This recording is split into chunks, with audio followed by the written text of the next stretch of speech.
Karen repeatedly cut my Jeep lock, didn't know it belonged to an undercover task force. Have you ever wondered what happens when a nosy neighbor crosses the wrong person or the wrong Jeep? I'd only been in the neighborhood a month when the trouble started. My green Jeep Wrangler, my pride and joy, was parked in the designated spot outside my condo, secured with a heavy-duty chain lock. I wasn't just some car enthusiast. I worked as a civilian contractor for a federal task force, often parking my Jeep near surveillance sites for quick access to equipment.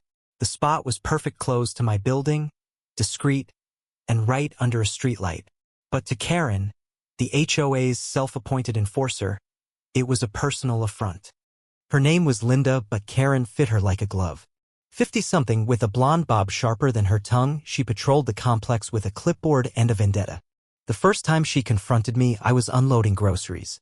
"That Jeep's chain is an eyesore," she snapped, pointing at my lock like it was a crime scene. HOA rules state no unauthorized modifications to parking areas. "It's a security chain, Linda," I said calmly. "It's my property and it's staying." Her eyes narrowed and she scribbled something on her clipboard. "We'll see about that." I thought it was just bluster until I woke up the next morning to find my chain cut, lying in a sad heap beside my Jeep. The vehicle was untouched, but the message was clear. I replaced the chain, installed a dash cam, and figured that'd be the end of it. I was wrong. Over the next 2 weeks, my chain was cut 3 more times. Each time, I'd find it sliced clean through, the kind of cut that screamed bolt cutters. I reported it to the HOA, but Linda, as president, dismissed my complaints. "Maybe it's kids," she said with a smug smile. "Or maybe you shouldn't be chaining up our parking lot." Her tone dripped with accusation, like I was the one breaking rules. My patience was fraying, but I kept my cool. I had a job to do, and I couldn't afford to tip off anyone about my work with the task force.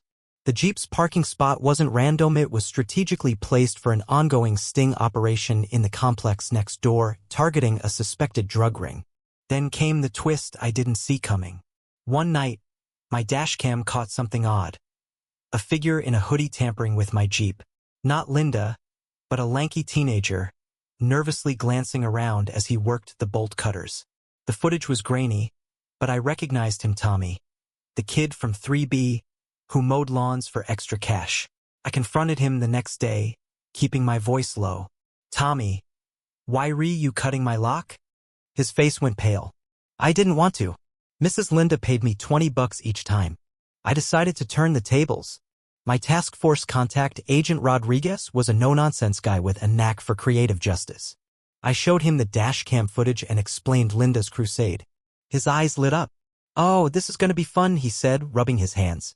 The task force had been itching to send a message to nosy civilians interfering with their ops. Linda was about to become their poster child. The next evening, I parked my Jeep in the usual spot.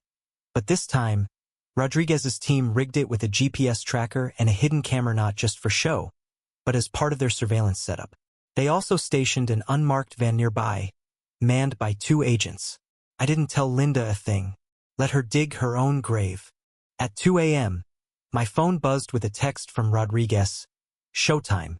I pulled up the live feed from the hidden camera. There was Linda, bolt cutters in hand, hacking away at my chain like she was auditioning for a heist movie. Tommy wasn't with her, she'd taken matters into her own hands. The camera caught her muttering, "This'll teach him." She didn't notice the van or the agents stepping out, their badges glinting under the streetlight. "Ma'am, drop the cutters," Rodriguez's voice boomed. Linda froze, the bolt cutters clattering to the ground. Her face was a masterpiece of shock and indignation. "Do you know who I am?" she sputtered. "I'm the HOA president. This vehicle is in violation." Rodriguez cut her off. "What you're doing is vandalism and interference with a federal operation. That Jeep? It's part of an active task force investigation. You've been cutting locks on government property." Linda's jaw dropped. "Government property? It's just some guy's Jeep." Her voice cracked, the confidence draining from her like air from a punctured tire. Rodriguez didn't blink. "That guy is a contractor for us. And you've been tampering with his vehicle for weeks. Care to explain?" She stammered, clutching her clipboard like a shield. I was enforcing HOA rules. The chain's an eyesore. I have authority." Rodriguez smirked, holding up the cut chain. "Your authority just earned you a trip downtown. Let's talk about felony vandalism and obstruction." As they cuffed her, Linda's bravado crumbled. She started sobbing, mascara streaking down her face. I didn't know. I was just protecting the neighborhood. The agents weren't buying it. Neither was I. Watching from my window, I felt a grim satisfaction. Linda had assumed she could bully anyone into submission, but she'd picked the wrong target. The fallout was swift. By morning, the HOA board was in chaos. Linda was suspended as president, and the police filed charges for vandalism and destruction of property. The task force didn't press the federal interference charge. Rodriguez said it was overkill, but the local cops had enough to make her life miserable. Tommy came clean to the board, admitting Linda's coercion, and they let him off with a warning after he apologized. The kid even mowed my lawn for free as penance. But the real kicker came a week later. Linda, desperate to save face, tried to spin the story at an HOA meeting, claiming she was framed by a corrupt task force. That's when Rodriguez showed up, uninvited, in full uniform. He didn't say much, just played the camera footage for the room. Linda's voice, clear as day, muttering about teaching me a lesson, silenced her defenders.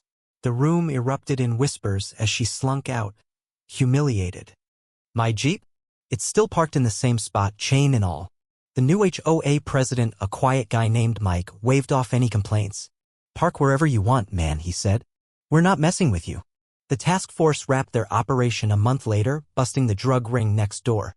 I got a nod from Rodriguez for keeping my cool and a promise of a new chain lock government issued, unbreakable. Linda moved out a few months later, her reputation in tatters. Word is she's living in a gated community now, probably terrorizing a new set of neighbors. But every time I see my Jeep, I'm reminded that sometimes the best revenge is letting someone's own arrogance bring them down. Justice doesn't always need a badge, it just needs a Karen to overplay her hand. What do you think? Did Linda get what she deserved, or should the task force have gone easier on her? Share your thoughts below.